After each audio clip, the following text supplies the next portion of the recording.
বাংলাদেশের মতন প্রায় ৪৫টা দেশের বাদশা যদি আল্লাহর কাছে ফকির হয়, আর তুমি একটা কি মহাসচিব হইছো মিয়া, তুমি বলতেছো ইসলামের সাথে রাজনীতির সম্পর্ক নাই।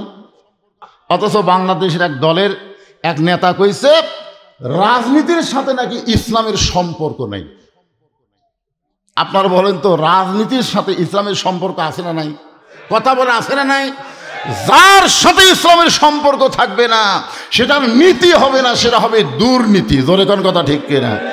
আপনারা বলেন তো সমস্ত নীতির রাজার নামই তো রাজনীতি, ঠিক কিনা বলেন? সবচাইতে বড় পথই তো রাজপথ, সবচাইতে বড় হাসি তো রাজহাঁস, ঠিক কিনা বলেন?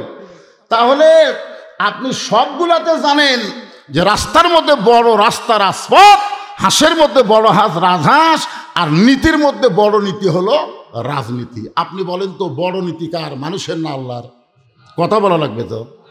সূরা মুলকের মধ্যে আল্লাহ কি বলেছেন? তাবারাকাল্লাযী বিয়াদিহিল মুলক, গোটা পৃথিবীর রাজত্ব কর্তৃত্ব মালিকানা একমাত্র কার হাতে?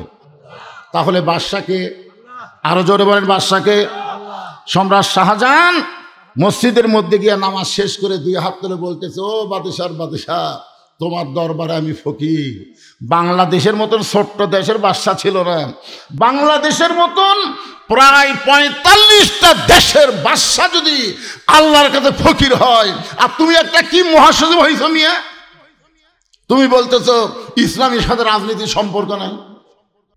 আপনারা বলেন মুসলমানের দেশে এরকম কথা বলার কোনো সুযোগ আছে? কথা বলেন না কেন? কোনো সুযোগ আছে? একটু মনোযোগ দিয়ে শুনবেন। নবী যখন মদিনার রাষ্ট্রপতি হলেন, ওই সময় নবীর কয়েকজন মন্ত্রী ছিলেন। ১ নম্বর ধর্মমন্ত্রী হলেন আবু বকর। ১ নম্বর মন্ত্রী হলো ধর্মমন্ত্রী। যেরকম নাম কি? ধর্মমন্ত্রীর নাম হলো আবু বকর, আর আইন মন্ত্রীর নাম হলো হযরত ওমর। একটু মনোযোগ দিয়ে শুনবেন। দেখেন তো দফতর অনুযায়ী মন্ত্রীগুলা ঠিক আছে কিনা, একটু খেয়াল করে দেখেন তো। অর্থমন্ত্রী হলেন ওসমান গনি, অর্থমন্ত্রী হলো কি গনি?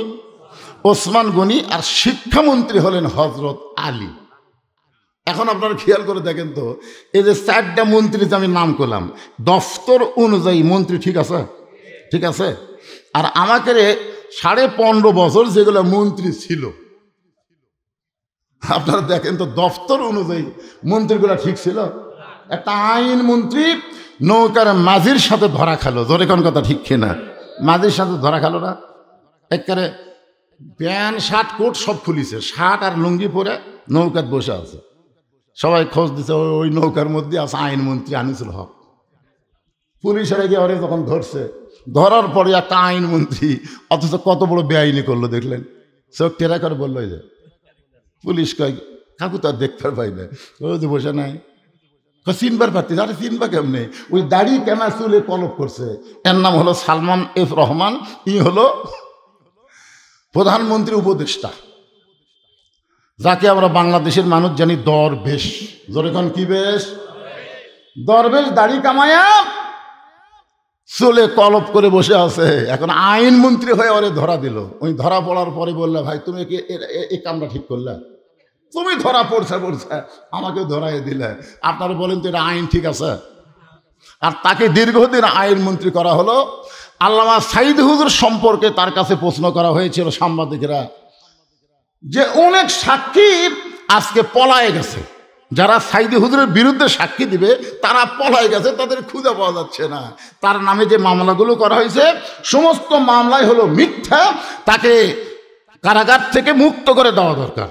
তখন আইনমন্ত্রী কি বলল? যে আইনের বাহিরে আমি কিছুই করতে পারবো না। এইরকম একটা সন্ত্রাসী গুন্ডাকে বাংলাদেশের আইনমন্ত্রী বানাইছিল। জোরে কোন কথা ঠিক? কথা বলেন। আর ধর্মমন্ত্রী যিনি ছিলেন তাকে আমরা চিনি না। আর আল্লাহ নবীর ধর্মমন্ত্রী হলেন আবু বকর।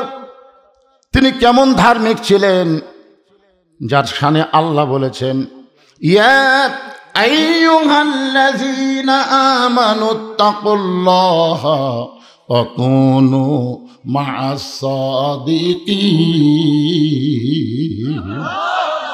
সাদিকিন শব্দের অর্থ হলো সিদ্দিক। সিদ্দিক আবু বকর রাদিয়াল্লাহু কিন্তু একটা ডিগ্রি আছে, নাম কি?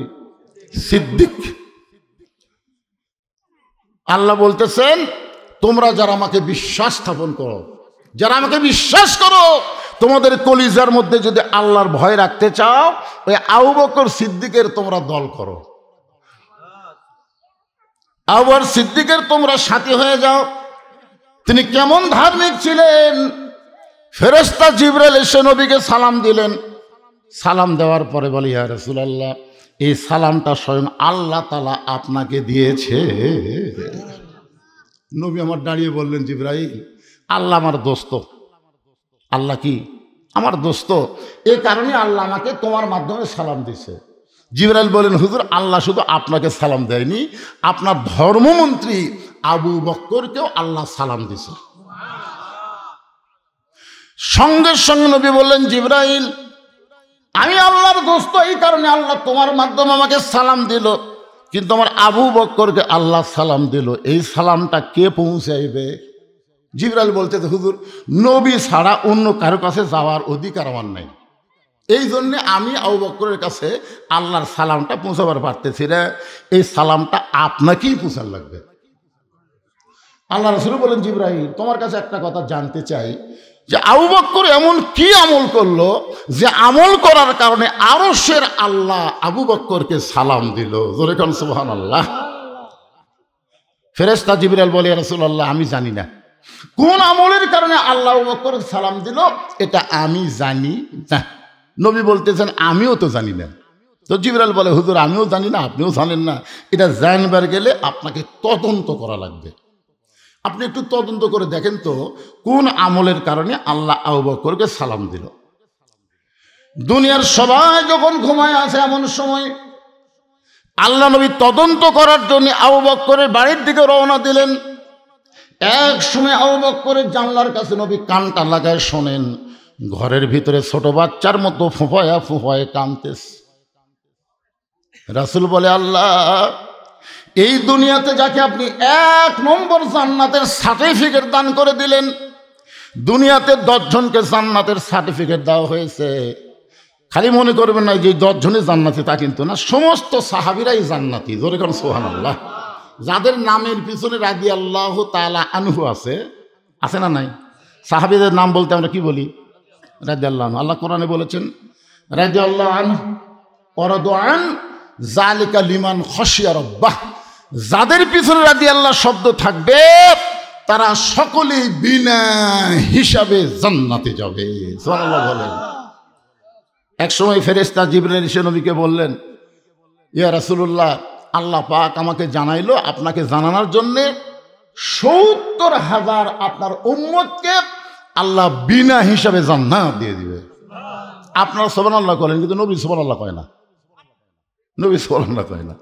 নবী বলতেছে, জিবরাইল, আল্লাহ ৭০,০০০ ইমানদারকে বিনা হিসাবে জান্নাত দিবে। আমার সাহাবী তো ১৬ লক্ষ। কত? ১৬ লক্ষ। ১,২৫,০০০ আমারই সাহাবী। তাহলে কিয়ামত পর্যন্ত আমার উম্মতের কি হবে? ফেরেশতা জিবরাইল কয়, ইয়া রাসূলুল্লাহ, এই পর্যন্তই তো আল্লাহ আমাকে জানা আছে, আমি তো আর জানি না। তা আল্লাহ তখন ওমরকে বল, রাসূল তখন ওমরকে বলল, ওমর, তোমার কি মনে হয়? ওমর তো চিন্তা করে, আমি তো 2 নম্বরতে আছি। দূরে এখন কয় নম্বর? ৭০,০০০ তো বহু পরে, আমি তো আছি 2 নম্বরে। ওমর ফারুক নবীর দিকে তাকায় বললেন, ইয়া রাসূলুল্লাহ, আপনি ওজা হামও তাই, ওস্তাদ যেমন ছাত্রও তেমন। জোরে কোন সুবহানাল্লাহ। আমরা খালি বাপ হয়ে নামাজ পড়ি, বেটা আড়িয়ার মতো ঘুম পাড়তে সব ডাক দেই না, মনে করি আমি বাপ জান্নাতে গেলি হই, বাপ বেটার যা হয় হোক। অথচ আল্লাহ কোরআনে বলেছেন, কু আনফুসাকুম ওয়া আহলিকুম নার, জাহান্নামের আগুন থেকে তুমি একলা বাঁচলে হবে না, তোমার আহাল পরিবার সবাইকে নিয়ে বাঁচা লাগবে। জোরে কোন কথা ঠিক কি না? তুমি বাপ নামাজ পড়ো, তুমি দাদা নামাজ পড়ো, অথচ তোমার নাতি ন্যাপের মধ্যে ঘুম পাড়ে, তোমার কিছুই মনে হয় না। তোমাকে জিজ্ঞাসা করা হয়, কি ব্যাপার, আপনি নামাজ পড়েন, আপনার ছেলে? আমার মতন বয়স হোক, পড়বি। নামাজ কি তোমার মতন বয়স হয়ে পড়ার সময়? 7 বছর থেকে নামাজের তালিম দেওয়া লাগবে, 10 বছর থেকে জোর করে ধরার লাগবে। আর তোমার বেটার বয়স এখন 22 বছর, ওই সারাদিন আড়িয়ার মতন ঘরে আর ফজরের সময় ঘুম পাড়ে, আর তুমি বাবার সামনে কাতায় নামাজ পড়া জান্নাতে যাবা, এত সোজা না। আল্লাহ নবী বললেন, জিবরাইল,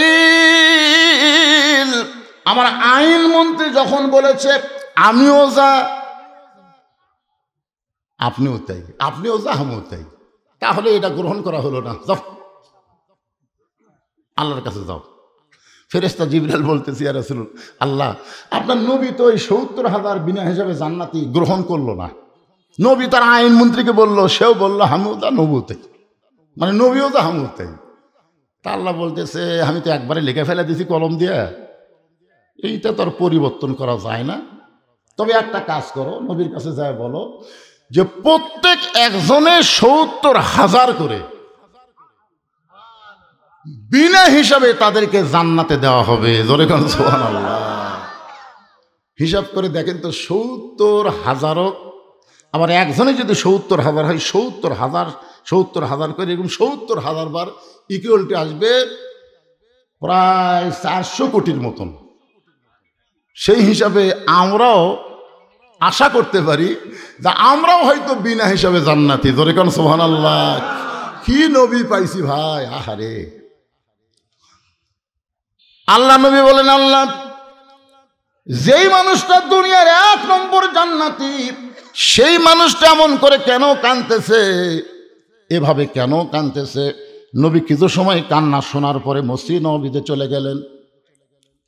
ফজরের নামাজের পরে আল্লাহ নবী সাহাবীর দিকে মুখ ঘুরায় দেখলেন আবু বকর সামনে কাতারে নবীর পিছনে নামাজ পড়েছে। আল্লাহ রাসূল বললেন, সাহাবীরা, আজকে আবু বকরের সঙ্গে আমার গোপন একটা কথা আছে। এই কথা যেই বলেছে সমস্ত সাহাবীরা দাঁড়ায় গেছে, বলে হুজুর তাহলে আমরা যাই, কারণ গোপন কথা বলবার গেলে তো আমাকে থাকা যাবে না। দেখেন নেতা কাক কয়, ইমাম কাক কয়। আজকে বাংলাদেশে যদি ইমাম বলে মুয়াজ্জিনের সাথে আমার গোপন কথা আছে, তখন মুসলিমরা বলবে তাহলে মুয়াজ্জিনের কি আপনি বাইরে যান, এই বলবেন না আপনার গোপন কথা বলবার চলে, হুজুর আপনি মুয়াজ্জিনগুলো সাইডে সর। কিন্তু সাহাবীরা ইমাম কেমন মানে, সবাই দাঁড়ায় বললেন, ইয়া রাসূলুল্লাহ গোপন কথা যখন আবু বকরের সঙ্গে আছে তাহলে আমরা চলে যাই। সমস্ত সাহাবীরা যখন চলে গেলেন, এমন সময় আল্লাহ নবী আবু বকরকে বললেন, আবু বকর সত্য করে বলতে হবে, এমন কি আমল করো যে আমল করার কারণে আরশের আল্লাহকে সালাম দেয়। গাছ কাটলে গাছটা যেমন পড়ে যায়, আবু বকর তেমনি মাটিতে পড়ে বলতেছি, ইয়া রাসূলুল্লাহ এই অধমের এমন কোন আমল নাই, এমন কোন আমল আমি করিনি যে আমলের কারণে আল্লাহ আমাকে সালাম দিবে। চিন্তা করছেন, আরশের আল্লাহ সালাম দিছে, আর ওইটা শোনার পরে কাঁদতে কাঁদতে পড়ে গেছে। আর আমাকে একটা এমপি যদি সালাম দেয়, চা খাবার তো গল্প করি, আমার দাম আছে রে, এমপি আমাকে সালাম দিছে। এমপি মাঝে মধ্যে মোবাইলের মধ্যে শেখ হাসিনা সালাম দিত, ওরে কোন ঠিক কিনা, সবাইকে দিত, একটা কম্পিউটার রেকর্ড করে রাখতো, এই স্বাধীনতার আগ দিয়ে একটা সালাম দিত, যে স্বাধীনতাটা ভালোভাবে সবাই পালন করবে, আসসালামু আলাইকুম আমি প্রধানমন্ত্রী বলতেছি, ওই খালি ওয়ালাইকুম ওয়ালাইকুম করে, কিন্তু কোনো রিপ্লাই আসে না। তার মানে কি, ওটা রেকর্ড করে প্রত্যেকটা মোবাইলে দিছে, আয় হাই গল্প করে প্রধানমন্ত্রী আমাকে সালাম দিছে। তোমাকে সালাম দিছে ঠিকই, তোমার সালামের উত্তর নিছে, উত্তর নেই। আল্লাহ রাসূল বলে, আবু বকর সত্যি করে বলো, এমন কি আমল তুমি করো যে আমল করার কারণে আরশের আল্লাহ তোমারে সালাম দেয়? আবু বকর বলে, ইয়া রাসূলুল্লাহ আমি বলতে পারবো না। রাসূল বলেন, জিবরাইলও জানে না, আমি নবীও জানি না, তুমিও বলতে পারবা না, যে তদন্ত করে ধরা পড়েছ। সবাই যখন ঘুম পাড়ে এমন করে তুমি ঘরের মধ্যে কেন কাঁদতেছিলে?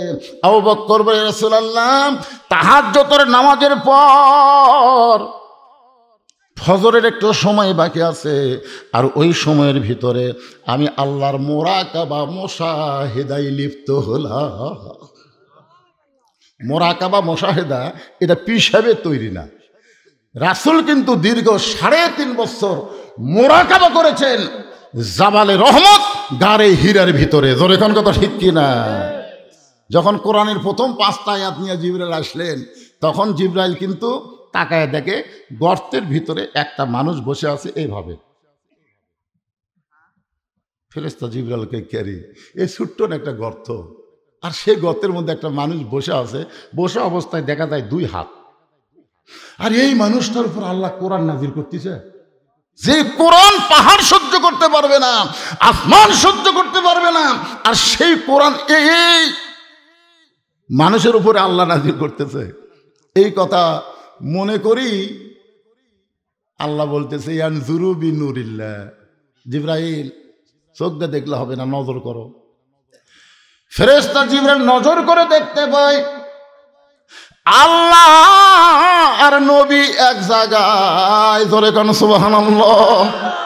যখন কোনো বান্দা মুরাকাবা মুশাহিদায় লিপ্ত হয়, মুরাকাবার সবচাইতে ভালো মাধ্যম হলো সেজদা।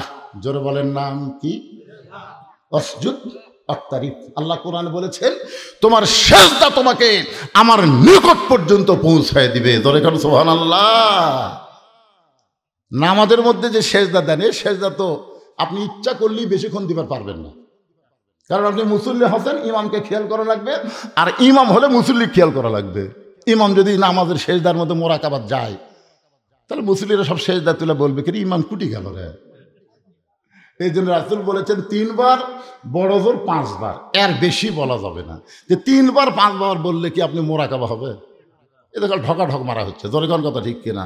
আর তারাবির মধ্যে তো দেখি খেয়ালই নেই।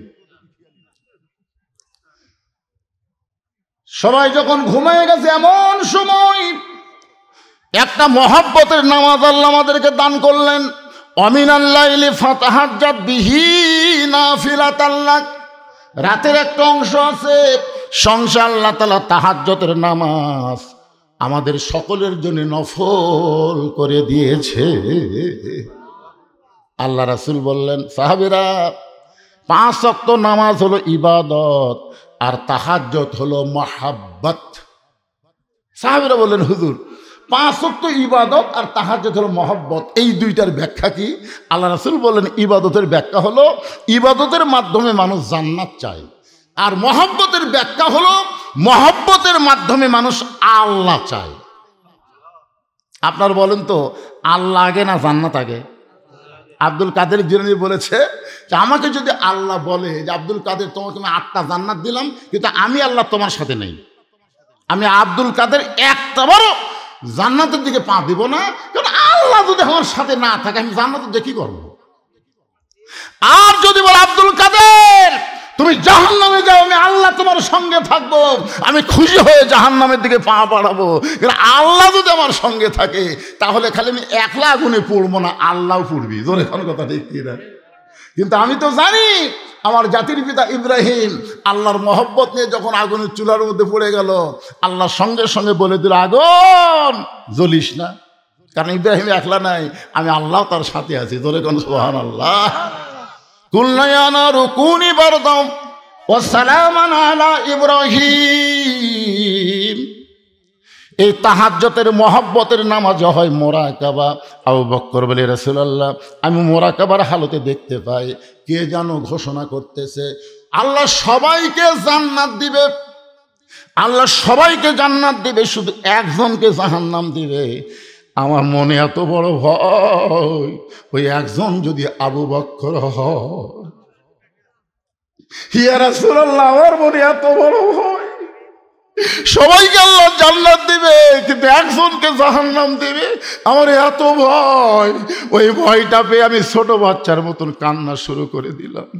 সঙ্গে সঙ্গে জিবরাইল এসে বললেন ইয়া রাসূলুল্লাহ আবু বকরের ভয়ের কারণে আল্লাহ তাআলা বলতেছেন ইন্না আকরামাকুম ইনদাল্লাহি আতকাকুম, যার অন্তরে বেশি ভয় সে তত সম্মানিত হয়, আরশের আল্লাহ তাকে সালাম দেয়।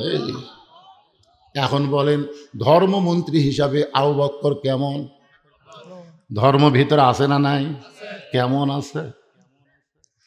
কোরআন দিয়ে যখন রাষ্ট্র চলবে, এই বাংলাদেশে ধর্মমন্ত্রী যিনি তিনি হতে পারবেন না, ধার্মিক মানুষকেই ধর্মমন্ত্রী বানানো হবে। প্রয়োজনে মন্ত্রী শুধু নামাজ পড়বে না, মাঝে মধ্যে নামাজ পড়ানোর যোগ্যতা থাকা লাগবে। ধরে কোন ঠিক কিনা? আল্লামা সাইদি হুজুর যদি জীবিত থাকতো, আল্লাহর কোরআনের আইন চালু হলে তাকেই কিন্তু ধর্মমন্ত্রী বানানো হতো। জোরে কোন কথা ঠিক কিনা? আপনারা বলেন তো তার মধ্যে ধর্ম কেমন ছিল? খালি ভালো, যত কথা বলে গেছে প্রত্যেকটা কথা অক্ষরে অক্ষরে ফলে যাচ্ছে। তোরে কোন কথা ঠিক না? কিছুদিন আগে আমার এলাকার এক আওয়ামী লীগ নেতা আমাকে বলছে যে হুজুর সাইদি সাহেব আসলে আল্লাহর ওলি। কে রে, এ কথা আগে কইসনি কে রে?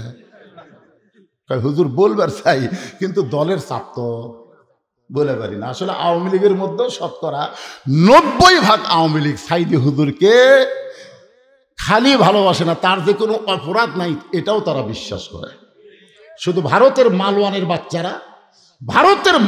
বাচ্চারা হাসিনাকে চাপ দিয়ে ইসলামী আন্দোলনের সিংহ পুরুষকে অন্যায়ভাবে ফাঁসির কাস্টে নিয়ে গেছে। ধরে কোন কথা ঠিক কিনা?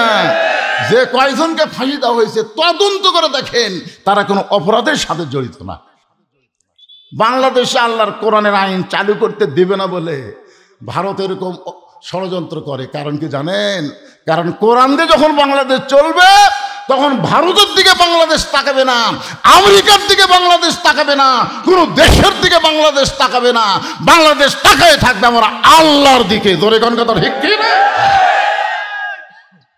এখন আমরা তাকে আছি, ভারত যদি বন্ধ করে দেয় আমরা খামো কিরা? ফেরে পাগলা, তোমার ইমানই নাই। ভারত বন্ধ করে দিলে কি খাবা? ভারত কি দিবি?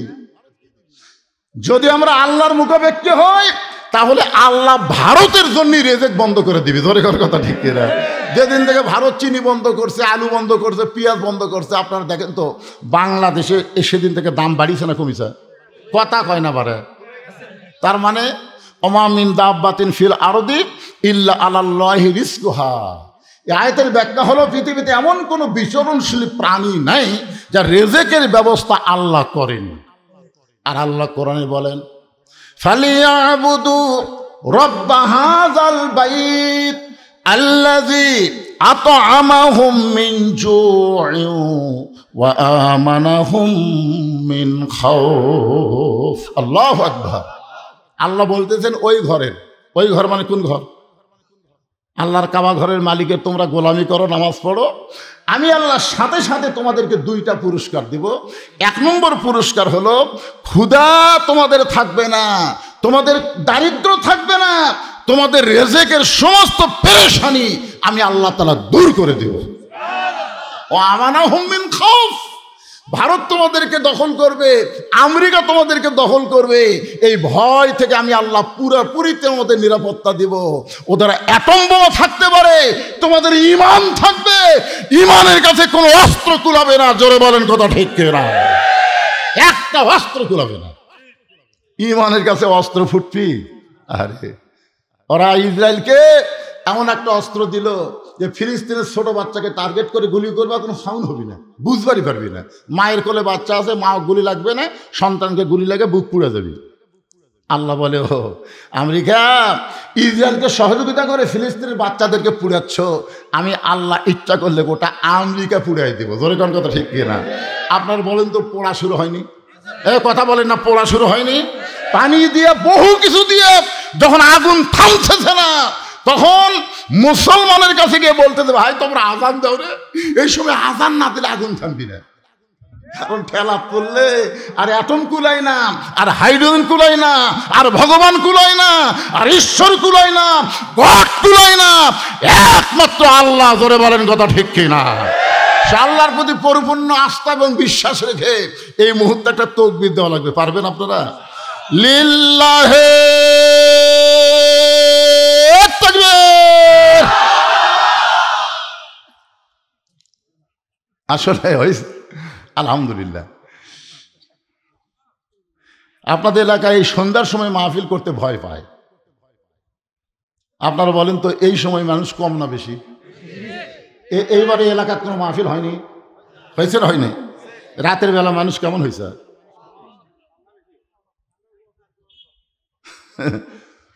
অনেকে মনে করে সন্ধ্যার সময় ওয়াজ করা মানুষ হবি না। এত মানুষ হয়েছে যে ঠান্ডার দিনে দেখেন সাইড খুলে দেওয়া লাগতেছে। ঠান্ডার দিনে আমরা ওটা কি জন্য দিছি? যেন বাতাস এসে আপনাদের না লাগে। কিন্তু মানুষের ঠেলা এখন সাইড খোলা লাগতেছে।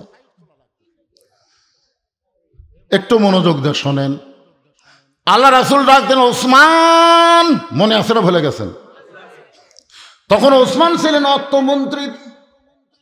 রাসূল ওসমান আল্লাহ তোমাকে এত সম্পদ দান করেছে, আল্লাহ তোমাকে এত সম্পদ দান করেছে, আর তোমার ভাইটা আজকে 3 দিন হলে না খেয়ে আস। কি সম্পদের মালিককে? ওসমানকে রাসূল বললেন, ওসমান, আল্লাহ তোমাকে কত সম্পদ দিয়েছে তার হিসাব আছে? ওসমান বললেন, হুজুর, আমার সম্পদ রাখার জন্য যে গুদামগুলো আছে, ওই গুদামের তালার চাবি টানতে একটা উট হিমশিম খায়। তালা না, খালি চাবি চাবি, ওই যে তালা লাগানোর পর যে আপনার কি কোন সোলানি কন্যা চাবি খান, এই চাবি টানতে একটা উট হিমশিম খায়, মাঝে মধ্যে বসা যায়। তো রাসূল বললেন, ওসমান, আল্লাহ যদি তোমার এই সকল সম্পত্তি ফেরত চায়, তুমি কি দিবা? ওসমান সাথে সাথে ওই যে চাবি বহন করা উটটা এনে রাসূলের হাতে দিয়ে বলেন, ইয়া রাসূলুল্লাহ, শুধু সম্পদ না, এই উটটাও দিয়ে দিলে। দিয়ে দিলাম, কারণ চাহিবা মাত্র ওহার বাহককে দিতে বাধ্য থাকিব। জোরে কোন কথা ঠিক কিনা? টাকার উপর লেখা আছে না নাই? বাহক আসলে কে? চাহিবা মাত্রই আর বাহককে দিতে বাধ্য থাকিব। ওসমান আল্লাহ নবীর সামনে উটের রশি দিয়ে বলে, ইয়া রাসূলুল্লাহ, আজ থেকে আমার কোনো টেনশন নাই, কারণ আল্লাহর সম্পদ আল্লাহ দিয়া আমি একেবারে ফ্রি হয়ে গেলাম। রাসূল খালি আসমানের দিকে তাকায় আছে। আল্লাহ বলার সঙ্গে সঙ্গে ওসমান সব আমার হাতে তুলে দিল। আপনি ওসমানকে কি দিবেন? আল্লাহ বলে, হাবিব, আমার গানি ডিগ্রি আমি ওসমানকে দিয়া দিলাম। আল্লাহ গানিয়ুন ওয়া আনতুমুল ফুকারা। রাসূল বললেন, ইল্লা ওসমানু গানি। জোরে কোন সুবহানাল্লাহ। সে ওসমানকে রাসূল বলতেছেন, আল্লাহ তোমাকে এত সম্পদ দান করেছে, আর তোমার ভাই 3 দিন হলে না খেয়ে আছে, তুমি কি পারবা না তোমার ভাইয়ের বাড়িতে খাবার পৌঁছা দিতে? ওসমান গনি বলে, ইয়া রাসূলুল্লাহ, আমি যদি আগে জানতাম আমার ভাই না খেয়ে আছে, আমি নিজে না খাই আমার ভাইয়ের বাড়িতে খাবার পৌঁছাতাম, আমি নিজে না খাইয়া আমার ভাইয়ের বাড়িতে খাবার পৌঁছাইতাম। আল্লাহ রাসূল বলেন, সাহাবীরা, আজকের মতো নামাজ শুরু করে দিব। কিন্তু নামাজের পরে, রে দুর্বল সাহাবী, যিনি বসে বসে নামাজ পড়তেছ, আজকে বসেই তুমি নামাজ পড়ো। নামাজ শেষ করে ওসমানের কাছে যাবে, ওসমান এমন দেওয়া দিবে তোমার আর কোনোদিন না খেয়ে থাকা লাগবে। আপনারা বলেন তো, ওসমান কম দেয় না বেশি দেয়? জোরে বলেন। রাসূলকে সাহাবী বলতেছি, ইয়া রাসূলুল্লাহ, আজকে 3 ধরনের কিছুই খাইনি হুজুর, মেহেরবানিকে আমাকে একটু খাবার সাহায্য করেন। সঙ্গে সঙ্গে নবী জুব্বা তুলে দেখালেন, পেটের মধ্যে পাথর বেঁধে নবী বসে আছে। সাহাবী বলে, ইয়া রাসূলুল্লাহ, আমি বুঝবার পারিনি আমার চাইতে আপনার ক্ষুধা বেশি, হুজুর আমি চলে যাই। রাসূল বলেন, যাও, তবে বাড়ি যাও না, আমার ওসমানের কাছে যাও। নবীর কথা মতো গরিব সাহাবী ওসমান গনির বাড়িতে সন্ধ্যার সময় গিয়ে দেখে ওসমান গনির বাতির আলো বেশি, শোলটা টাইনা আলো কম করতেছে। গরিব মনে মনে চিন্তা করে, আমার বাড়িতে এর চাইতে বেশি আলো জ্বলে, কিন্তু আমি শোলটা টাইনা আলো কমাই না, এ তো কৃপণের বাপ। এর কাছে বলার আগেই ফুটুস দেই। নবীর কাছে গিয়ে বলে, রাসূলুল্লাহ, আপনি দিবার পারবেন না ঠিক আছে, কিন্তু এমন কৃপণের কাছে আমারে কেন পাঠাইলেন? আল্লাহ নবী বললেন, তুমি কি তোমার অভাবের কথা কইছো? বলে, স্বভাব দেখে বলার সুযোগ পাইনি। রাসূল বলে, আবার যাও। পরদিন সকালবেলায় ওই গরিব সাহেব ওসমান গনির দরবারে গিয়ে দেখে ওসমান গনির মাথার বালিশের তুলা বের হয়ে গেছে। যেই বালিশে মাথা দিয়ে ঘুম পাড়ে, ওই বালিশের কোনা ফাইটা তুলা ঘরের মধ্যে বের হয়ে গেছে। ওসমান গনির তুলাগুলো খুঁটায় বালিশের খোলের মধ্যে ঢুকাই। গরিব মনে মনে কয়, আর চাইতে বেশি তুলা যদি আমার ঘরে পড়ে থাকে, আমি শামটা দিয়ে ঝাড় দেব, এরকম খুঁটায় আবার খোলের মধ্যে ঢুকাবো না। এমন কৃপণ তো কোনোই কিছুই দিবে না। নবীর কাছে গিয়ে বলতেছে, রাসূলুল্লাহ, আপনি দিবার পারবেন না ঠিক আছে, কিন্তু এমন কৃপণের কাছে আমার কেন পাঠাইছেন? রাসূল বলে, তুমি কি তোমার অভাবের কথা কইছো? বলে, যা দেখলাম বলার সুযোগ পাইনি। নবী বলেন, আবার যাও। পরদিন সকালবেলায় আবার গিয়া দেখে ওসমান গনি খালি গায়ে বসে আছে।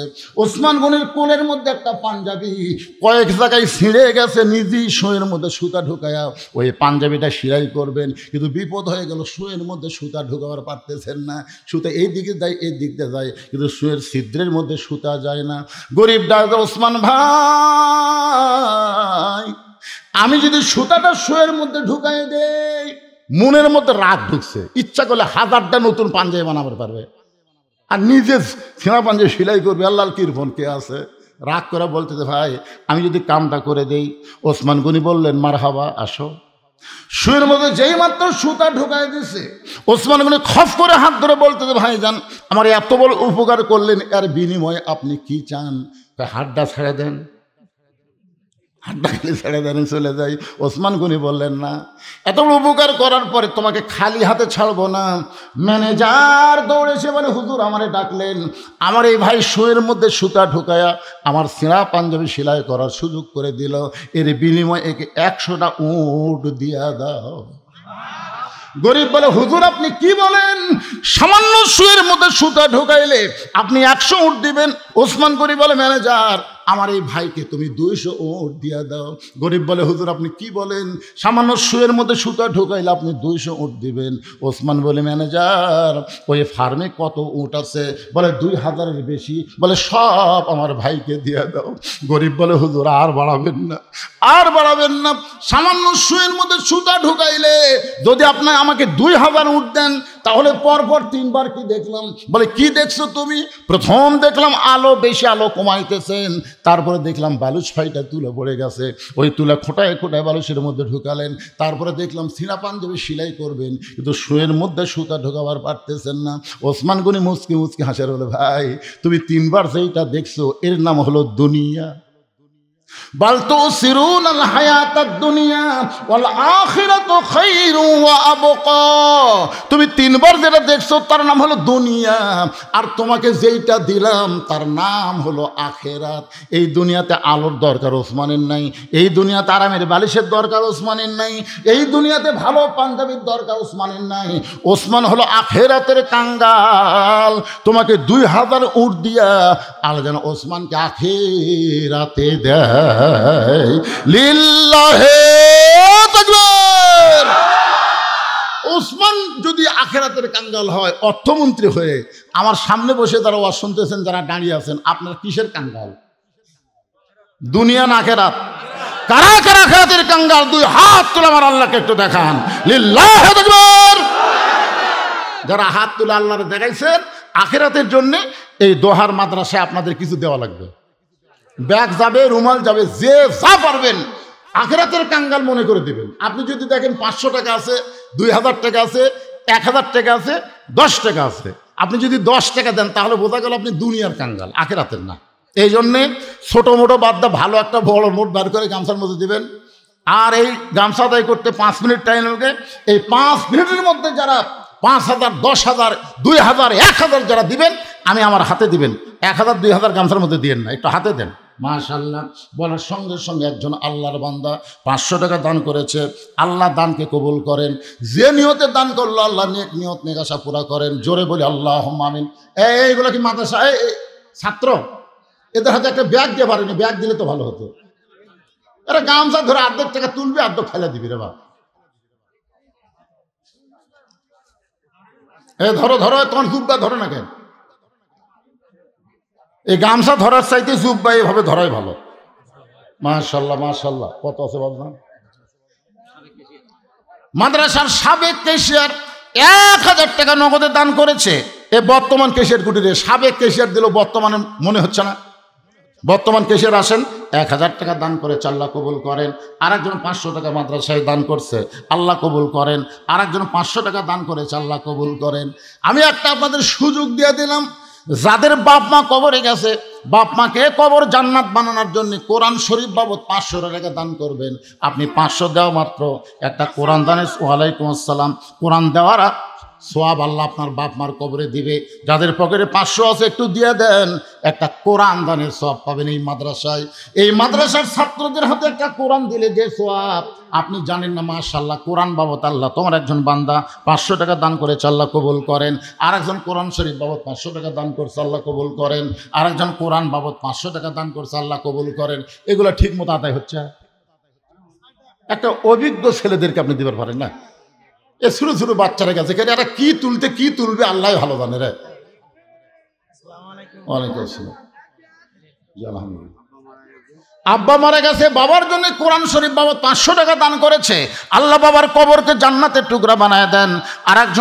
আরেকজন দান করেছে কোরআন শরীফ বাবদ 500 টাকা, আল্লাহ দানকে কবুল করেন, আল্লাহুম্মা আমিন। আরেকজন জি শাশুড়ি তার বাপ মায়ের জন্য 2টা কোরআন শরীফ বাবদ 1000 টাকা দান করেছে। আপনার শাশুড়ির নাম রাখুন, রাহেলা নামে আমার মা 1000 টাকা 2টা কোরআন শরীফ বাবদ দান করেছে, আল্লাহ কবুল করেন। আর একজন 100 টাকা দান করেছে, আল্লাহ কবুল করেন। আর একজন কোরআন শরীফ বাবদ 500 টাকা দান করেছে, আল্লাহ কবুল করেন। আল্লাহ ছোট একটা বাচ্চার হাতে 100 টাকা দান করেছে, আল্লাহ কবুল করেন। আর একজন কোরআন বাবদ 500 টাকা দান করেছে, আল্লাহ কবুল করেন।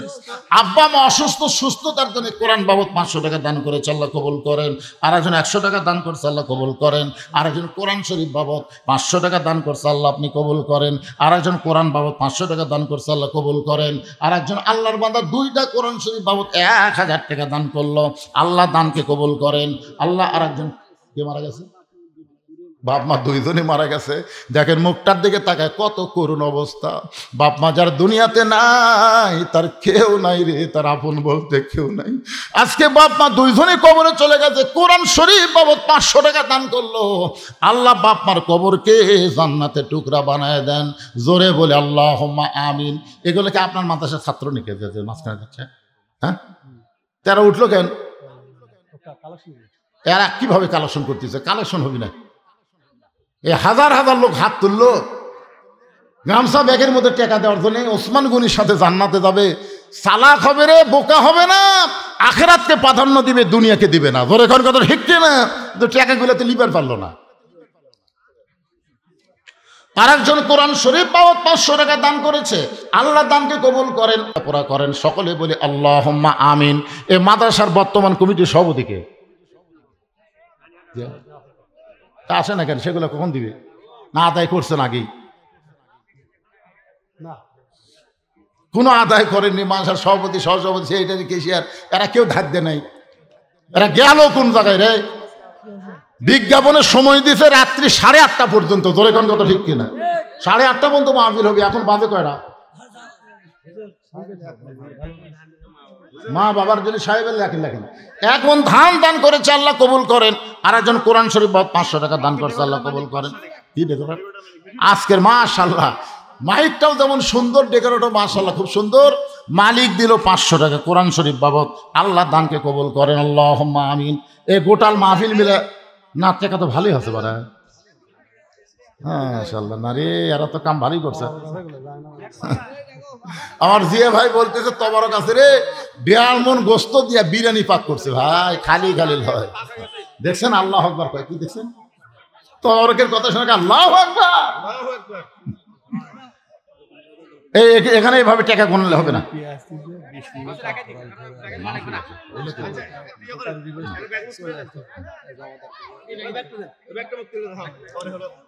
হ্যাঁ সবাই একটু জিকির করে লা ইলাহা। বেলায়েত আর আব্দুল হাকিম 2জন মিলে 2 মণ ধান করেছে দান মাদ্রাসায়, আল্লাহ দানকে কবুল করেন, আল্লাহুম্মা আমিন। হ্যাঁ আরো যেগুলো দান আদায় করছে মেয়েদের মধ্যে কে গেছে? মেয়েদের মধ্যে আমার মায়েরাও দান করবে। তো কোরআন শরীফ বাবদ 500 টাকা মায়েরা দিবে, কিন্তু লেওয়ার বিশ্বস্ত লোক লাগবে। মাশাআল্লাহ। আল্লাহ তোমার একজন বান্দা কোরআন শরীফ বাবদ 500 টাকা নগদে করছে দান, আল্লাহ দানকে কবুল করেন, আল্লাহুম্মা আমিন। হ্যাঁ আশরাফ আলী আধা মণ ধান করলো দান, আশরাফ আলীর দানকে আল্লাহ আপনি কবুল করেন। as-সাদাকাতু তারিদুল বালা, দান সদকা করলে বালা মুসিবত দূর হয়ে যায়। এটা আলু লাগাছেন, কত বালা বিপদ আছে আলুর উপর, জানেন? আলু বালু করা লাগবে, আলু বালু এমন দাম কমে যাবি যে জমির থেকে বাড়িতে নিয়ে আসবি। তা আল্লাহ যেন দাম না কমায়, বিপদ থেকে যেন আলুকে হেফাজত করে, ধানকে হেফাজত করে, যেন দান করেন। আমিনুল ইসলাম লেখেন, আমিনুল ইসলামের নাম লেখেন ভাই, আমিনুল ইসলামের নাম লেখেন। 100 টাকা নগদ, বাকি 1 মণ ধান করছে দান। আমিনুল ইসলামের দানকে আল্লাহ আপনি কবুল করেন, আল্লাহুম্মা আমিন। কবুল করো, কবুল করো মোদের কামনা, দানকারীকে দিবেন জান্নাত, আল্লাহ নিরাশ করবেন না। আল্লাহ তোমার একজন বান্দা কোরআন শরীফ বাবদ 500 টাকা দান করেছে, আল্লাহ দানকে কবুল করেন, আল্লাহুম্মা আমিন। রাসূল বলেন সাহাবীরে, আসরের নামাজ যখন শেষ হবে, নামাজ শেষ করে তুমি ওসমানের কাছে যাবে, ওসমানে এমন দেওয়া দিবে তোমার আর কোনোদিন না খেয়ে থাকা লাগবে না। আপনার বলেন তো ওসমানের কাছে যদি যাই ওসমান কম দিবে না বেশি দিবে? জোরে বলেন না, কম দেবে না বেশি দিবে? কিন্তু সাহাবী ছোট বাচ্চার মতন হাউমাউ করে কাঁদতেছে। আল্লাহ নবী বলেন, সাহাবী নামাজ শেষ করার পরে ওসমানের কাছে গেলে ওসমান এমন দেওয়া দিবে না খেয়ে থাকা লাগবে না। এই কথা শুনে তুমি হাউমাউ করে কান্দো কেন? 2 বস্তা মাশাআল্লাহ। আল্লাহ আলু এখন আর চিন্তা করতেছে অনেকে, ওর জমি আমার জমি আছে হুজুর, ওই দিছে তখন আল্লাহ তো গোটা এলাকার জন্য রহমত দিবি। কতগুলো আলু কিন্তু ভিতরে ঘুগরি পোকা ধরবে, জাহিদুলটা তেল তেলা থাকবে, আপনাকে ঘুগরি পোকা আর খাঁকড়া ম্যাকড়া বেচার গেলে দাম হবে না। সাবেক কেশিয়ার আমজাদ মুহুরী 4টা কোরআন শরীফ বাবদ 2000 টাকা দান করেছে। আল্লাহ তার দানকে কবুল করেন। সাবেক গুলো আসতেছে, বর্তমান কেউ এখন মতো আলো না, বর্তমানের কেউ আসেনি, সাবেক গুলাই বেন আবার বর্তমান করা লাগে পারে। কি নাম? আব্দুল সাত্তার বাবাজি আমার 1 মণ ধান করছে, দান আল্লাহ দানকে কবুল করেন, আল্লাহুম্মা আমিন। 8 মণকে দিল, 8 মণ কি দেয়? মোহাম্মদ 8 মণ ধান দান করেছে। আল্লাহ মোহাম্মদের দানকে আল্লাহ কবুল করেন। রাসূল বললেন, সাহাবীরে নামাজ শেষ করে ওসমানের কাছে যাবে, এই কথা শুনে তুমি কান্না শুরু করে দিলে। সাহাবী বলতেছে, রাসূল আল্লাহ কোরআনে বলেছেন, ইয়া আইয়ুহাল্লাযীনা আমানুস্তাঈনু বিস-সাবরি ওয়াস-সালাহ ইন্নাল্লাহা মা'আস-সাবিরিন। রে ঈমানদারেরা, যদি কিছু পাবার চাও তাহলে ধৈর্য আর নামাজের মাধ্যমে কার কাছে? ওসমানের কাছে না আল্লাহর কাছে? ওসমানের কাছে না আল্লাহর কাছে? চিন্তা করে দেখেন, নবী বলেছে, আর সাহাবী বলতেছে ইয়াকা না'বুদু ওয়া ইয়াকা নাস্তাঈন। ওগো আল্লাহর নবী, আমি 3 দিন হলে না খাওয়ার পরেও আমার ধৈর্য এমন বেড়ে গেছে, দরকার হলে আমি না খাইয়ে মরে যাবো, কিন্তু আল্লাহ বাদ দিয়ে আমি ওসমানের কাছে যাব না, কারণ আমি জানি রেজেক্ট দেওয়ার মালিককে। কথা কয় না কেন? চিন্তা করে দেখেন তার নামাজ তাকে কোন পর্যায়ে পৌঁছে দিছে, যে দরকার হলে ধৈর্য ধারণ করব, আরো না খায়া থাকতে থাকতে হয়তো মরেও যাব, কিন্তু আমার ঈমান বলতেছে আল্লাহ ছাড়া আমি দুনিয়ার কোনো ওসমানের কাছে যাব না। মাশাআল্লাহ, ঢাকা মুন্সিগঞ্জের একজন লোক 2টা কোরআন শরীফ বাবদ 1000 টাকা দান করলো। আল্লাহ তার দানকে কবুল করেন, আল্লাহুম্মা আমিন। এইবারে বর্তমান খেপিছে রে, 1 2 3 4 5 5100 টাকা, 10টা কোরআন শরীফ বাবদ 5100 টাকা দান। আল্লাহ বর্তমান কেশিয়ারের দানকে কবুল করেন, ওসমান গনি রাদিয়াল্লাহর সঙ্গে কবুল করেন, জোরে কোন আমিন। জামাল 1 মণ ধান, মোহাম্মদের 1 মণ ধান দান করছে, আল্লাহ কবুল করেন। আল্লাহ আমাদের মধ্যে বরকত দেন। আল্লাহ যারাই তোমার নবীর এতিম মাদ্রাসায় দান করতেছে, মাদ্রাসা বন্ধ হয়ে যায়, কেন যে হয় আমি জানি না। দোহার মাদ্রাসা, আমি যখন বক্তাই হইনি, যখন বক্তা হয়নি আলপনা দরবার শরীফ থেকে আমাকে 2-3 নম্বর, একবার আমি এমনি আইছিলাম খালি বক্তা না, সেই পুরানা মাদ্রাসা মাঝে মধ্যে বন্ধ হয় কেন? আরে রাজশাহী থেকে আইসে অসুস্থ বাবার জন্য দোয়া চাইয়া কোরআন শরীফ বাবদ 500 টাকা দান করেছে। আল্লাহ তাআলা বাবাকে পুরোপুরি সুস্থতা দান করেন, জোরে কোন আমিন। জোরে বলে আল্লাহুম্মা আমিন। মুক্তা 1 মণ ধান দান করেছে, আল্লাহ কবুল করেন। সঙ্গে সঙ্গে আল্লাহ নবী বললেন, আজকে আসরের নামাজ দেরিতে হবে, আজকে আসরের নামাজ দেরিতে হবে। তার মানে বোঝা গেল ইমাম ইচ্ছা করলে নামাজ 2-4 মিনিট আগেও পড়তে পারবে, দেরিতেও পড়তে পারবে। যেরকম আজকে এখানে কিন্তু এশার নামাজ একটু আগে হচ্ছে, তাই হয়নি ভাইজান? মানে আজান দেওয়ার সাথে সাথে হচ্ছে, তার মানে ইমাম বলছে আজকে নামাজ একটু আগে হবে, আজকে ইমাম বলতেছে আসরের নামাজ একটু দেরিতে হবে। আর আপনার মুসল্লি না, সময়ের আগে আমরা নামাজ পড়বো না, সময়ের পরে আমরা যাবো না। ইমামকে যদি এই কথা কেউ বলে, ফতুয়া বলতেছে সঙ্গে সঙ্গে ওই ইমামের পিছনে তার নামাজ বাতিল হয়ে গেল। কারণ যদি তুমি তাকে ইমাম মানতে, নেতা মানতে, তার মুখের উপর কথা বলার কোনো সুযোগ তোমার থাকতো না। ইমাম সাহেব একদিন খুতবার আগে একটু সুন্দর বয়ান করতেছে, মেরাজের উপর আলোচনা করতেছে, এক মুসল্লি আসাই, হুজুর কি ঘড়ির দিকে তাকাবেন না, সময় জ্ঞান আপনার নাই, কেন তুই কে বলে আসি? মানে আল্লাহর ঘর পছন্দই করে না, ঢুকাই বার খবর চাই। জোরে কর কথা ঠিক কিনা?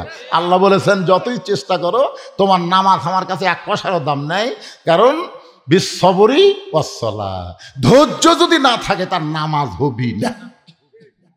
এই জন্য জুমার দিনের ফরজ কি জানেন? জুমার দিনের ফরজ হলো ইজা নুদিয়া লিস-সালাহ মিন ইয়াউমিল জুমআহ ফাসাউ ইলা যিকরিল্লাহ। আযান দেওয়ার সাথে সাথে তোমাদেরকে মসজিদে আসতে হবে। হাঁটনটা আস্তে আস্তে হাঁটতে হবে না, জোরে জোরে জোরে জোরে হেঁটে মসজিদে ঢোকা লাগবে। আর তুমি সবার শেষে আসবে, হুজুর ঘড়ি দেখে। আল্লাহ বলেছে এরা হলো ফাওয়াইলুল লিল মুসাল্লিন, এরা হলো আল্লাহর কাছে ঠাট্টাকারী, নামাজি না। একটু মনোযোগ দিয়ে শুনবেন। রাসূল বললেন আজকে আসরের নামাজ দেরিতে হবে। আকবর সরকার আজকেই আমি প্রথম করতেছি ওয়াজ এবং আদায়, আমার রেকর্ডে নেই আছে। বিপদ কি করবেন? মাগরিবেরও 1 ঘন্টা আগে আমি আছি, আমাকে দাওয়াত নেওয়ার সময় বলছে মাগরিব থেকে আপনাকে সময় দেওয়া হবে, বিজ্ঞাপনও দিয়েছে 8:30 পর্যন্ত। কারণ আমার আর একটা মাহফিল আছে দেখেই তো আমি এইভাবে লিখছি। দাসগ্রামের দিকে একটা করে আসা, ওটি আর একটা করছি, আজকে এটি করে আবার আর একটা করা লাগবে। হ্যাঁ কি কথা, চিন্তা করবেন না যে আপনারা এই বুড়া মানুষকে এরকম কষ্ট করাচ্ছেন। আমি তো সময় মতো যাচ্ছি, আমার সময় মতো দেয়নি। চেয়ারম্যানের মুখের দিকে চাই, ভাই বলেছে আমি 9টার আগে আপনাকে ছুটি দেবো। এখন আস্তে আস্তে ঘড়ি ঘুরে যাচ্ছে। এই 9টার আগে মানে বোঝায়। কোরআন শরীফ বাবদ 1000 টাকা দান করেছে, আল্লাহ দানকে কবুল করেন, জোরে দান আমিন। জিল্লুর রহমান 2টা কোরআন শরীফ বাবদ 1000 টাকা দান করলো, আল্লাহ তার দানকে কবুল করেন, সকলে বলে আমিন। আচ্ছা সব লেখা থামতো, আর এখন কর না। আল্লাহর নবী বললেন আজকে আসরের নামাজ দেরিতে হবে। এই কথা বলে নবী ওই দুর্বল সাহাবীর দিকে রওনা দিলেন, দুর্বল সাহাবীর দিকে রওনা দিলেন। নবী মেহরাব থেকে দুর্বল সাহাবীর দিকে যাচ্ছেন। ওমর ফারুক নবীর সামনে হাঁটু গেড়ে বসে নবীর জুব্বা ধরে বললেন, ইয়া রাসূলুল্লাহ আপনার জুতার পরশে আল্লাহর আরশ ধন্য হয়ে গেছে। সুবহানাল্লাহ কন না কেন? আপনারা শুনলেন না? ওয়াজের প্রথমে বললাম তোর পাহাড়ের ধুলি লাগিয়া মুসা নবীর সম্মান বেড়ে যায়, নূর নবীজির জুতার ধুলায় আল্লাহর আরশ ধন্য হয়। আলহামদুলিল্লাহ। হুজুর আপনার জুতার পরশে আল্লাহর আরশ ধন্য হয়ে গেছে, আপনি কেন দুর্বল সাহাবীর কাছে যাবেন? খালি হুকুম দেন, আমি আপনার কাছে নিয়ে আসতেছি, চ্যাং দোলা করে নিয়ে আসবো, কোলত করা নিয়ে আসবো। ওমর ফারুকের গাওয়ার শক্তি কম না বেশি? কথা কন না কেন? প্রথম তাকবীর দিয়েছে হযরত ওমর। হুজুর ঈমান গ্রহণ করছি, আপনি হত্যা করবার আসেন। আমার চাইতে বড় সন্ত্রাসী মক্কার জমিনে কেউ নাই। সে যদি কলমা পড়ে নবীর পক্ষে যায় আর আমরা আল্লাহু আকবার মিয়ান করে কব না, আজকে কাবার আঙ্গিনে জোরে জোরে স্লোগান হবে। উমর সবার আগে যায় জোরে স্লোগান দিতে, আবু জেহেল উতবা সাইবার পাতলা পায়খানা হচ্ছে, হায় হায় হায় কাক মারার জন্য পাঠালাম, আসে কি করতেছে। এখন জোরে তাকবীর দিলে আবু জেহেল উতবা সাইবা থাকবার পারে, কারণ শয়তানও দৌড়ায়, যার মধ্যে শয়তান আছে সেও ভয় পায়। বাংলাদেশে 15.5 বছর ওই দলের লোকেরা কিন্তু তাকবীর দিবার দেয়নি, তোর এখন ঠিক কিনা? দিবার গেলি হুজুর ভাই এখন কি কয় রে, লিল্লাহি তাকবীর। আল্লাহ রাসূল বলেন ওমর শুধু দুর্বল সাহাবীকে তাকায় দেখো না, শুধু দুর্বল তাকায় দেখো না, আমি নবী কি জন্য যাচ্ছি তুমি বুঝবার পারতেছো না। নবী তাকায় দেখে পিছনে একজন সাহাবী দাঁড়ায় আছে। রাসূল বলেন এজলেস, বসো বসো। সাহাবী বলতে হুজুর আমি একটা রাখাল সাহাবী, আপনার পিছনে এসে নামাজ পড়তে দেরি হয়ে যায়, কারণ উট দুম্বা চলাতে চলাতে যে আজান শুনে দৌড় দেয়, আসা দেখি মসজিদ ভরে গেছে, বারান্দা ভরে গেছে, এখানে শেষ কাতারে আপনার পিছনে নামাজ পড়লাম। তো আসরের নামাজের পর আপনি যখন কিছু বলতেছিলেন আমি দূরে বসেও শুনবার পাই, কিন্তু আপনার পবিত্র চেহারা ঠিক মতো দেখবার পাই না। এই জন্য হুজুর একটু দাঁড়িয়ে আপনার সোনার চেহারা দেখে আমার কলিজা ভরে যাচ্ছে হুজুর। এই কথা রাখাল যেই বলেছে, রাসূল বলে তোর মাঝখানে রাস্তা করে দাও, মাঝখানে রাস্তা করে দাও। সমস্ত সাহাবী নড়ে সরে রাস্তা করে চিন্তা করতেছে আল্লাহর নবী হয়তো রাখালকে বলবেন আয় আয়, কিন্তু নবী রাখালকে না ডাক দিয়ে বরং নবী রাখালের কাছে গিয়ে কপালে একটা চুমু দিয়ে বুকের মধ্যে নিলেন। এই হাদিসটা ইমাম মালিক চয়ন করে বলতেছেন পৃথিবীর যেখানেই তুমি থাকো না কেন, তুমি যদি নবীর দরুদ বেশি বেশি আমল করো, নবীর সুন্নত আদর্শ যদি গ্রহণ করো, নবীর প্রেম যদি তোমার কলিজার মধ্যে থাকে, তোমাকে মদিনায় যাওয়া লাগবে না। মদিনার নবী তোমার ভাঙ্গা বাড়িতে এসে দেখা দিবে। ওমর দুই চোখে শুধু দুর্বল সাহাবী তাকায় দেখো, একবার নজর করো। ইত্তাকু ফিরাসাতাল মুমিনিনা ফাইন্নাহু ইয়ানজুরু বিনুরিল্লাহ।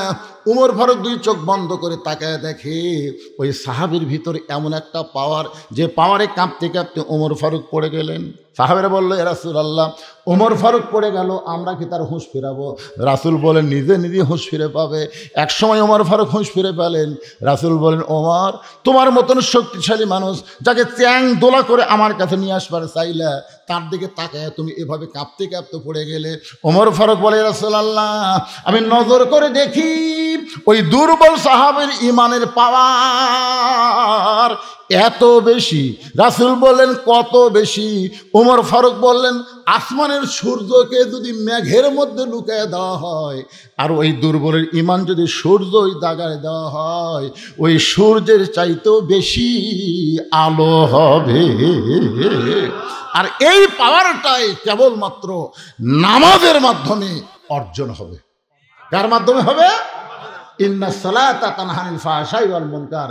একমাত্র নামাজই পারে মানুষকে যাবতীয় খারাপি ফাহিশা থেকে বাঁচাই দিতে। আগামীতে আমরা বাংলাদেশে এমন একটা দলকে ক্ষমতায় দেখতে চাই, যেই দল সংসদে গিয়ে সবার আগে নামাজ কায়েমের বিল পাশ করবে। জোরে কোন কথা ঠিক কি না? এমন একটা দল আমরা দেখতে চাই। এখন কোন দল গেলে নামাজের কায়েমের বিধান পাশ করবে, এটা আপনারা মনে মনে চিন্তা করে তারপরে ডিসিশন নেবেন।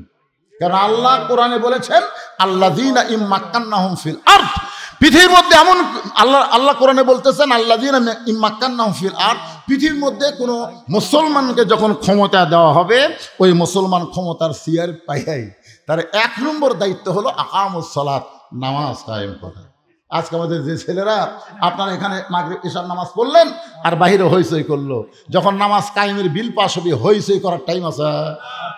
নামাজের জামাত শুরু হচ্ছে, বেড়া ঘুরতেছ, আসা ধরে বুঝলেন, ধরে পাশার কাপড় তুলে 5টা করে যখন চামড়া চাবুক দিয়ে বাড়ি মারবি না, প্রত্যেক বাড়িতে চামড়া কাটা যখন রক্ত বাড়াবি, পাশা লাইবের খুবই যেন বলবো না।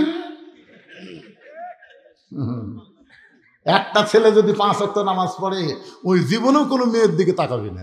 তাকাবার গেলেই আল্লাযীনা ইম্মাক্কান, আল্লাহ কোরআনে বলতেছেন যে কুল্লিল মুমিনিনা ইয়াগুদ্দু মিন আবসারিহিম।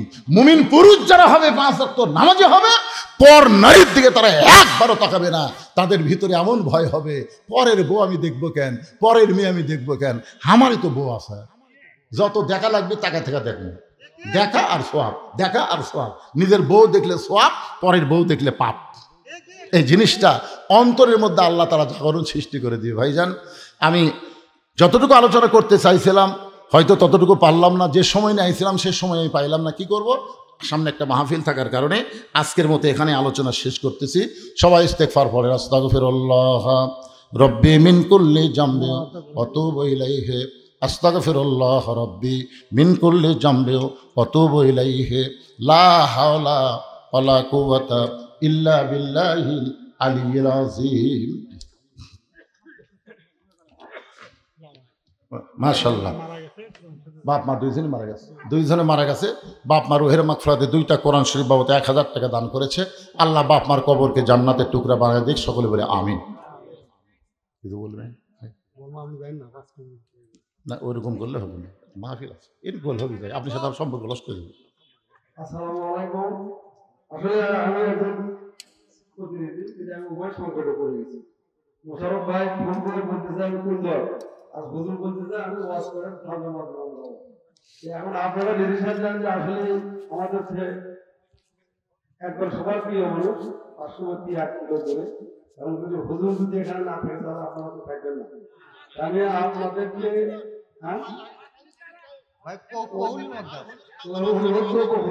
এবং আপনাদেরকে ধরে ধারণ করার জন্য মনোবদ্ধ করে আমাদের কাছে পাশের মানুষ, তারা ইচ্ছা আছে কথা বলে আমার করার জন্য 5 মিনিট আপনি এখানে বসে থাকবে। তার হয়তো ওই গুণ বলে থাকবে, আমি হয়তো এখন থেকে একটু খারাপ খবর আর কি বুঝতে পারছেন না, আপনাকে বুঝতে হবে, বিবেক দেবতা লাগবে। বিবেক দিয়ে চিন্তা করেন যে আপনারা কি চাচ্ছেন যে এলাকায় আমি না আসি? আপনারা কি চাচ্ছেন? কিন্তু আমি একটাই বক্তা বাংলাদেশের, সময়ের প্রাধান্য দিই।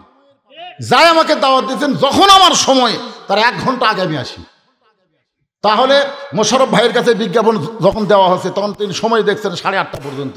তো 8:30 পর্যন্ত সময় দেখে উনি সময়ের দিকে খেয়াল না করেন, কিন্তু আমার তো ওখানে 9টায় তুলে দিবে। আমি ওনাকে বলছি ওই মাহফিল আমাকে 9টায় টেতে দিবে, কারণ শীত বেড়ে গেছে, বেশি শীতের কারণে মাহফিলের সময় পরিবর্তন হচ্ছে। তা আমার যাইতে তো 1 ঘন্টা লাগবে, তাহলে আমি ওই মাহফিলটা ধরবো কেমনে? আপনার তো বললেন